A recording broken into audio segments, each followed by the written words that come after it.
UN Secretary-General Antonio Guterres has joined calls for Africa to be assigned a permanent seat at the Security Council. Debate on Africa's underrepresentation at the global security body has raged on for quite a while now, with critics saying it does not reflect the continent's growing role in international affairs. The Security Council consists of 5 permanent members with veto power, while the remaining 10 non-permanent seats are allocated on a rotational basis. So this week on the program, we examine why Africa is seeking a permanent seat at the UN and what this may mean for Africa and the world. I'm Beatrice Marshall. Welcome to Talk Africa.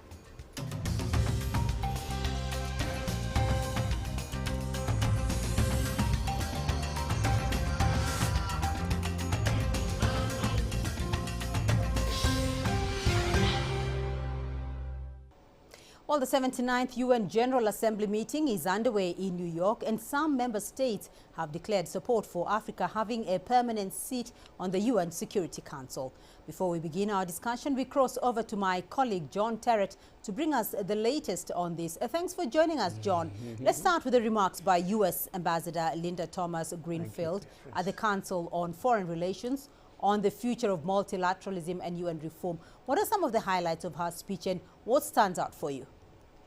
Well, I think the very fact that she mentioned this at all on the eve of the 79th General Assembly is worth noting, although it's also important to understand, Beatrice, that this is a rapprochement move. You know, many African nations are pretty upset with the support for Israel in the Gaza conflict that is provided by the United States. They're not happy about that at all. And then over and above that, I think it's also about countering China rising in Africa, particularly through Belt and Road. And if you remember, there was a big African Leaders Conference in Washington, D.C. in December of 2022, and I think a lot of African nations feel that really not much has happened since then. And then over and above that, I think this is really a goodwill move on behalf of the United States, try and get into the good books of some African nations at this rather difficult, rather tortured time. Now, the proposal on the table is for 2 permanent seats on the UN Security Council. As you know, the Council has 15 members. 10 of them are non-perms and 5 are permanent. And this will be 2 permanent seats for 2 African countries and not an Africa, but an island nation as well. So I'm thinking, in the case of Africa, maybe Madagascar, for example, which is an island nation. It's important to understand, though, Beatrice, the US is not proposing an ending of the 5 permanent members, which would be the US, China, Russia, France, and the United Kingdom. And of course, their vetoes. All of the 5 permanent members do have vetoes, which they use on a regular basis. And the United States is not proposing ending any of that, if this ever comes to pass. But it is asking that the African side will not have a veto, though. What does that mean? No, it wouldn't have a veto. No, indeed. It would be like having a permanent member on the Council, reforming the Council, which has been long sought after by many people in the world.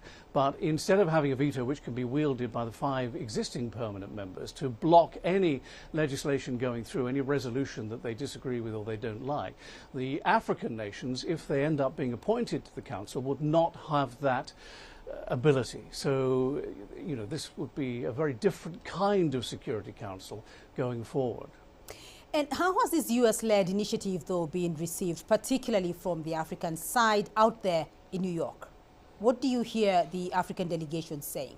About 15 years ago, I took part in a Security Council flight around 11 nations in Africa. And I remember South Africa was on the Council at the time. And the ambassador, when we landed in Kinshasa in the DRC, he said, "Oh, isn't it good to be back south of the equator?" And I think that, you know, these people here at the UN, they love Africa and they support Africa in every way possible. I think they think it's a step in the right direction, but they do have some suspicions about it because it has kind of come a little bit out of the blue on the eve of the 79th UN General Assembly. It's kind of handy timing, don't you think? I think the African delegates here are hoping that if this goes ahead, it will lead to a more inclusive and a more relevant Security Council than we have on the table at the moment. I know it has the support of the Secretary General, Antonio Guterres, but I have to have a warning, I'm afraid, for you, Beatrice, because the United States, while proposing 2 African nations and an island nation, also, and I suspect possibly ahead of doing that, supports permanent seats for the likes of India, for Japan and Germany, and also some Latin American countries as well. So this is why, among African delegates here at the UN, they think it's a very nice gesture, but they have some doubts about whether it will ever actually happen. So break down for us what assigning Africa a seat, or seats for that matter, at the Security Council might entail. Well, this is where things get a little bit less rosy, unfortunately. There's been a 4-year intensive campaign to try and bring this about, and goodness knows it's been going on longer than that even as well. And there's been talk about Security Council reform forever, because remember, the Security Council, particularly when it comes to the 5 permanent members, are basically, you know, it's set in Cold War era lines, and a lot of people around the world think that should change. The question is, does this US proposal lead to any action? And that's what we don't quite know at the moment. For it to happen at all, it would require 3/4 or 2/3 in favour in the UN General Assembly, which is the body getting underway for their major conference just now. There is talk about bringing it up at this UNGA, but I can't be certain about that. I think Linda Thomas-Greenfield, when she spoke to the Council on Foreign Relations, was hinting that that might be possible. But probably, even if it did come up at this 79th UNGA, there's a long way to go, maybe, before they actually bring it to a vote, and who knows what that vote might actually be. And I would leave you with the words, I think, of the very well-known Kenyan ambassador, Martin Kimani. Now, Martin Kimani knows this building very, very well. He was the permanent ambassador for Kenya to the United Nations, and he's writing on X questioning whether African leaders have properly assessed the implications of having a permanent seat on the UN Security Council. Martin Kimani says it won't be a charitable donation. With power comes responsibility. And that leads us to the next question: which 2 African countries might it be? Beatrice. Let's talk about those responsibilities very briefly, John, because what exactly are the implications and responsibilities of becoming a permanent member of the UN Security Council beyond just occupying the seat? Well, it leads, of course, to an immediate elevation in international standing. So it will be very important for any capital city in Africa to have that status.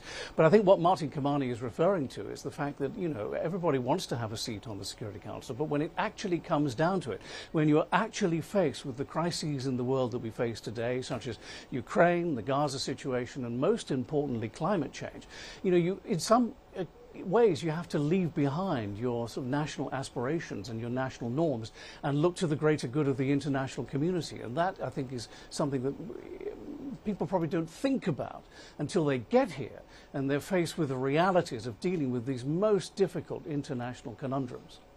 Indeed. John Terrett there in New York following the UN General Assembly. Thank you.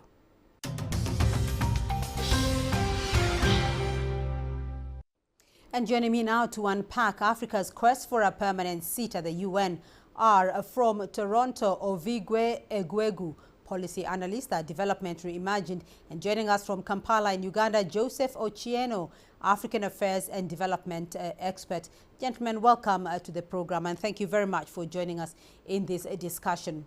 Now, Joseph, let me start off with you, because African countries are advocating for a permanent seat on the UN Security Council. They're arguing that their significant role in global peace efforts demands greater representation. Is there a case to be made for Africa having a permanent seat at the UN Security Council? There is clearly a case, and it has been a case that has taken rather too long for the voice of the continent to be heard. At the founding of the UN and at the establishment of the Permanent 5, that is ages ago, Beatrice, the world has changed, Africa has evolved. Granted, the permanent members were almost gifted with the privilege of veto powers because of the contributions they made, but at the time there were hardly 20 member states. Right now we are nearly 200, and in any case, anyway. If you're saying that you were giving them veto powers at the time because of the contributions they made, you would argue then that the fact that the continent doesn't have any major voice, in other words, veto power, means they do not have a role to play in the globe. As the UN Secretary General himself said, that a continent of over 1 billion people, you cannot say that they do not necessarily have a voice. And in any case, if you then want to put it continent by continent, Europe, that may include Russia, have up to 3 permanent positions. I think it's fairly a dwarfed arrangement. I think it's well far too long it has taken, and I think the voice for the continent must be heard. How they set up takes place and takes shape is a different question. In any case, I was looking at this as in a slightly much more detail. I was wondering, should we go for a permanent 6? Should we go for a permanent 7? Or should we go for a permanent 8? It's really more about the modalities rather than whether or not the continent should have a formal, a permanent voice on the table. Right. So let me get your take here, Ovigwe. What do you think? Yeah, from my perspective, the issue of the reform of the UN Security Council, I think, is one of the most urgent issues that the world needs to address if we are going to move into a more peaceful and stable international environment. I say that because you cannot have an institution, that is not fair in terms of its representation. 28% of membership is Africa, right? And African countries don't even feature in the permanent members. 50% of the UN Security Council's meeting and 70% of its resolutions are about conflicts in Africa. Yet an African voice is missing from the permanent membership.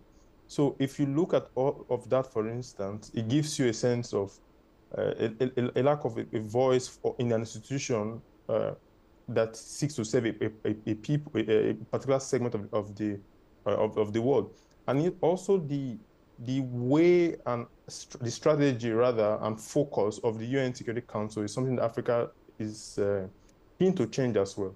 So, Joseph, one key aspect of the permanent UNSC members, and you've alluded to this in the past, is the veto power. Why is it so important, and why do only these 5 countries have it?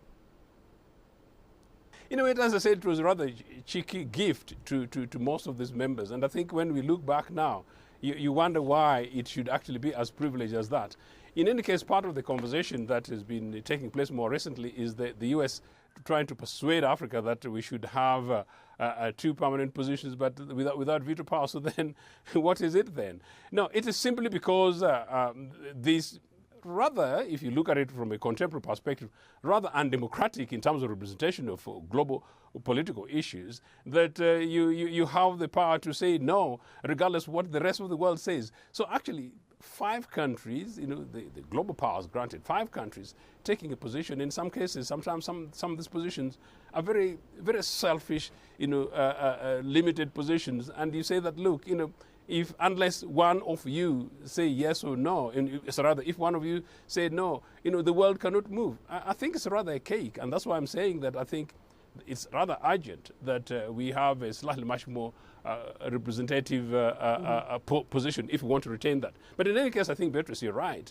that perhaps we might need to begin to review whether or not the veto powers are still necessary. We could argue that we increase the number of permanent members, and that instead of saying that one member vetoes, we argue that maybe let it be democratic in the case that, maybe 2/3 majority, taking a position, and that you change the position on a critical global matter, rather than basically one person with a stroke of a pen simply saying no, and then the world comes to a standstill. I think rather global blackmail in the contemporary terms.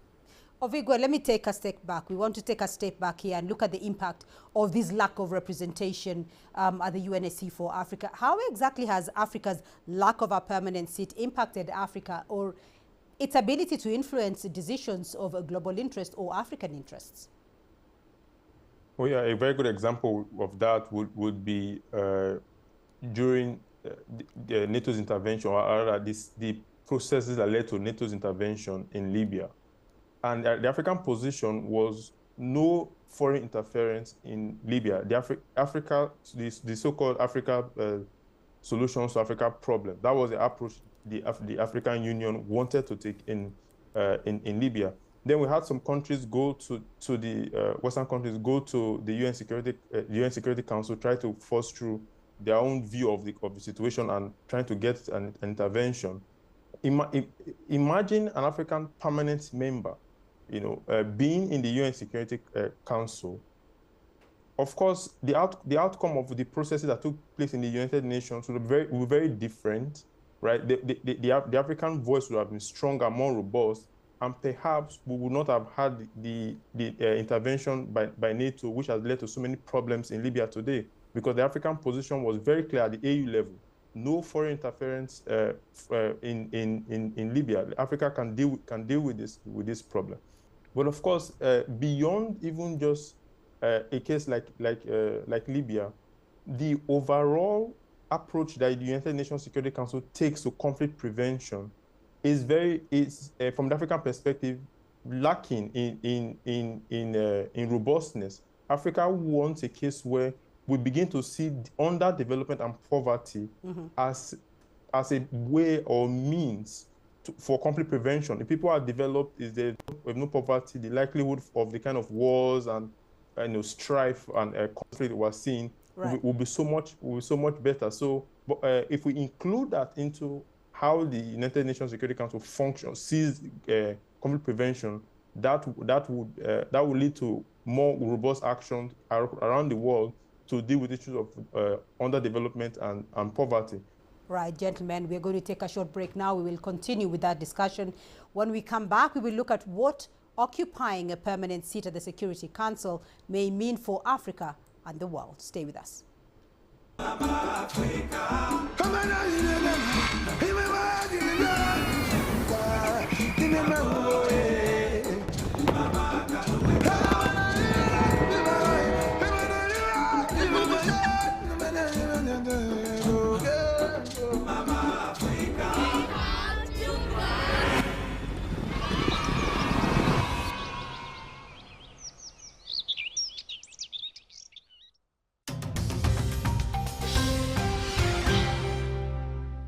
Welcome back to Talk Africa. Still with me are Ovigwe Egwegu and Joseph Ochieno. Before the break, we looked at why Africa is seeking a permanent seat at the Security Council and the challenges that may confront it. Let's now look at what occupying this seat may mean for Africa and the world. Joseph, so how would the inclusion of Africa influence global issues? What will it change? I think it's very interesting, as we were concluding the earlier phase, that if we had a permanent seat, or at least one, maybe the situation in Libya wouldn't have happened as it did. But also maybe if we had a permanent seat, maybe the conversations around the conflict in Ukraine would be different. And certainly if we had a permanent position, maybe, and particularly if you like, democratizing the veto power question that I was suggesting much earlier, that perhaps the conversation when it comes to really Arab-Israeli conflict and the seemingly special permanent position of the U.S. would be reviewed. As I said, suppose maybe there was a seat or certainly possibly two positions from the continent which also had veto powers. In any case, although we are the youngest continent as far as the question of democracy is concerned, in many cases, other than following most of our colonial masters, we tend to be generally quite progressive when it comes to issues of global peace. So I would say I'm persuading the world that with an African veto position, an African permanent position, I think would be much more peace builders rather than actually conflict makers. And so for that reason, it would be very interesting. But in any case, this is not usually really only about conflicts.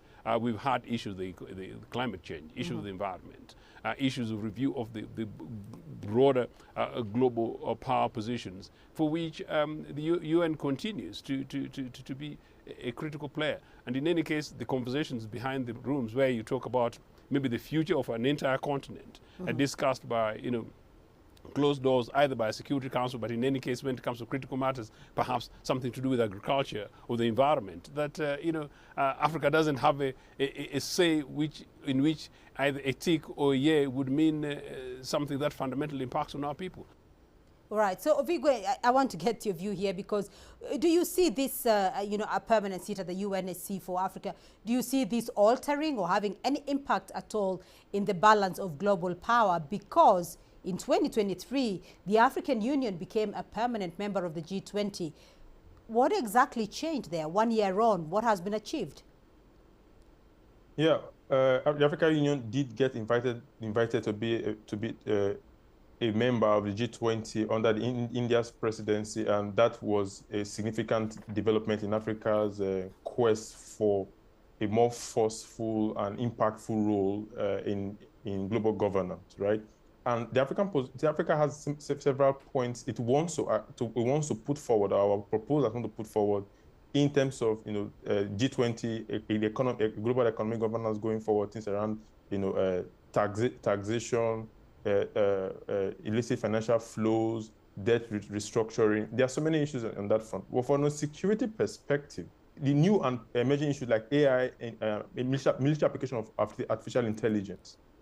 Not very long ago, in Libya again, there was a report that artificial intelligence powered drones autonomously carried out an assassination. So this debate is still ongoing about how AI would feature in military domain and warfare. Right. At some point, it's going to be decided in the UN Security Council. Africa needs to be represented. African perspective and voice needs to be represented because these technologies will be applied in the African domain, like we have seen already, in Libya. Right. That is one. Then also the question of climate change. Many of the countries in P5, they are rich, they are powerful, they have the means and the tools to deal with climate change and its effects. So it may not be a pressing matter for them, it might not be a security issue for them, but for many African countries, it's a national security emergency, or it will be very soon. So again, Africa needs to be present because then it can center the issue of climate change or climate security, and then see how to push that forward, working with his peers as a permanent member. Right. So, Joseph, I want to look at some of the specific reforms that are needed here, because we've talked about why Africa needs to be present at the UNSC as a permanent member. UN Secretary General Antonio Guterres did weigh in on the reforms of international institutions. And he says that the UN Security Council is paralyzed by geopolitical divisions and that its composition does not reflect the realities of today's world and that it must be reformed. So what specific reforms do you think are needed here? I think, as initially suggested, he's absolutely right that these reforms are overdue. One, as I said, really the composition of the council, that the current setup is not sustainable. True, of course, also when it comes to question of operations. I think there's a clear recognition that the permanent members, and particular grouping of the permanent members, without possibly drawing particular references, have seemed to sort of blackmail the others, and indeed blackmail the world, as it were. It is the case that 1945, I'll repeat, it was a long time ago, right. And the world has changed, and the world is changing. And if we recognize that the world is changing, I think the conversation around the reform of the global body should be one we should involve everyone else participating in it.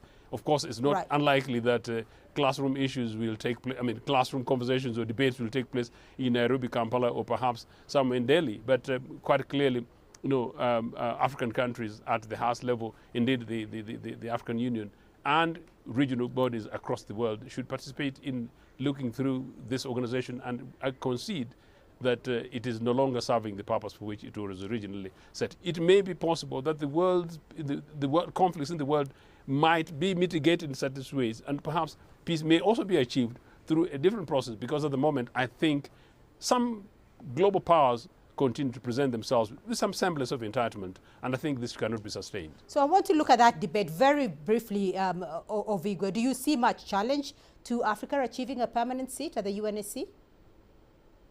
Yes, there will be a challenge. There is a coalition of some countries that are, you could say, they are pro-status quo. I think they are called coalition, something United for Coalition, something like a UFC. South Korea, for instance, is a member of that. They see things differently, right? Perhaps maybe because they don't see themselves as having a shot at being made a permanent member. But the overwhelming majority of the world, or at least countries across the world, see the need for reform and reform urgently. The UK, for instance, just came forward to say they see the need for reform, because the permanent members, they have been the biggest obstacle to the reform, not any coalition. Now, the United States is getting on board. If you look at the BRICS foreign ministers summit, the outcome document in Nizhny, Russia, they actually they acknowledge the need for reform and even cited the Ezewini Consensus and the Stated Declaration, right? A FOCAC that just ended, right. the outcome document also referenced the need for a reform of the UN Security Council with emphasis on Africa being represented. So across the world, all countries are coming on board, and I can see this happening very, very soon. The question is, how will the council be expanded? Not necessarily whether it will be expanded. I think that's where the debate is at now. And the coming months, with UNGA coming and the Summit for the Future coming, we'll see how the debate will unfold. So I'm going to get your final comments, and very briefly, Joseph, if Africa's quest is successful and for Africa's representation to be impactful, what would the continent need to do to practically decide who gets the seat? The continent too also needs to do a huge amount of work. That the continent possibly needs to look like look inwards and make sure that, well, most of these African nation states, particularly the likely powers that would seek these positions, that they've got democratic institutions in their countries that are respected and respectable, and that they respect human rights in their own countries, and that they're countries that are able to, in this case as a continent, that are able to actually speak globally the language that they also apply domestically. Some of the democratic institutions in South Africa and how they present themselves globally, you would say that, well, these are an exemplary nation state that is able to take not only domestic issues. I've had my own challenges and views with some of the domestic positions in South Africa from my perspective as a professional, but by and large that rather impressive in comparative terms. The other major players would ask which other nation states would be looking at it, would be looking at the geographical numbers in terms of population. Then, so therefore you consider Nigeria in terms of population, or do you consider the economic positions? Of course the usual suspects are possible in this case Nigeria, the Egypts of this world, and of course, as I said, particularly South Africa, those three particular countries as it is. You look at the continent generally minus those three, to answer your point. I think we need to look inwards and make sure that, well, we've got systems that work, and that for that reason, in a position that we take on global polity is one which is sufficiently respected and respectable. So therefore, when we take these positions, we should be trusted that we come with integrity, we come with clean hands, so that we become part of global enablers, contributors to global peace and stability, rather than problematic. In any case, I think I'm quite confident that whatever happens, African contributors will be positive contributors. And backward as a continent, there's no reason why we don't look back and say, yes, we've also grown and we're now part of a global community. Right. Ovigwe, your thoughts? Yeah, for me, we would have to really have that conversation within the continent. I know there are strong candidates for that position, just like the professor mentioned earlier, South Africa being one of them. He has a very strong global voice, very much respected across the continent, especially in the SADC region. Nigeria, of course, being one of the big economies, the most populous African country, a leader in the West African region. So the question would then be, what about Northern Africa? Because no lot of rivalries there. Morocco, Algeria, also there's Egypt, and also somewhere there as well. And then East Africa. So it's a conversation that we'll have to have as a continent. But of course, there will be clear modalities that should be agreed. Whether a question of democracy or even military power, political and diplomatic influence. Will be some of those issues that I think will shape the eventual candidates that the continent will get behind and support for this reform process. Indeed, gentlemen, very interesting discussion, and thank you for joining us today. But that's all we have time for on this edition of Talk Africa. A big thank you to our guests, Ovigwe Egwegu, a policy analyst at Development Reimagined, and Joseph Ochieno, African Affairs and Development expert. Remember, you can be a part of this conversation online through our social media handles on Facebook and X. You can also catch the show on our YouTube playlist. To keep the conversation going, and join us again next week for more Talk Africa. From me, Beatrice Marshall, and the team here in Nairobi, until next time, it's bye-bye.